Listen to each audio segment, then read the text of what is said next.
బోయపాటి వేటుకు గాయపడిన బాలయ్య అని అంటున్నారు. నిజమేనా అంటే చూద్దాం. బోయపాటి బాలయ్య కాంబినేషన్ అంటే ఏ సినిమా అయినా మినిమం ఉంటుంది. ఇది కూడా మినిమమే ఉంది. మ్యాక్సిమం వరకు పోలేదేమో అనిపిస్తుంది.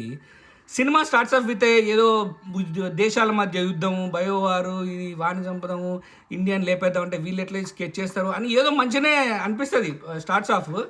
తర్వాత సెకండ్ హాఫ్ వచ్చేసి కంప్లీట్ ఒక ఫ్లాట్ నేరేషన్ అయిపోయింది. ఈ సినిమాలో నేను కూడా ఫ్లాట్గా కుర్చీలో పడుకుని పోయిన లాస్ట్ 15 నిమిషాలేమో. బట్ మిగతా అంతా మంచిగానే చూసిన.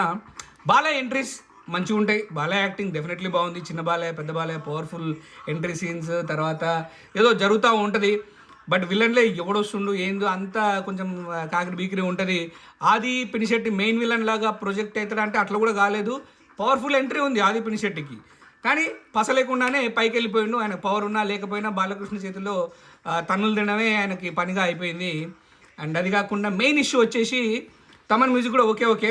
అండ్ మెయిన్ ఈమెంది బజరంగి భాజన్లో ఆ చిన్నపిల్ల క్యూట్గా మున్ని అని ఉంటుంది కదా, ఆ పిల్ల ఆ సినిమాలో ఎంత క్యూట్గా ఉందో ఇందులో అంత క్యూట్ లేదు. క్యూట్ పక్కన పెడితే అసలు యాక్టింగ్ ఏందో, డబ్బింగ్ ఏందో, అది మెయిన్ సినిమా అంతా ఆమె చుట్టే తిరిగేటట్టు ఉన్నప్పుడు ఇంకొంచెం వేరే అమ్మాయిని చూస్ చేసుకున్నది ఉండనేమో అనిపించింది.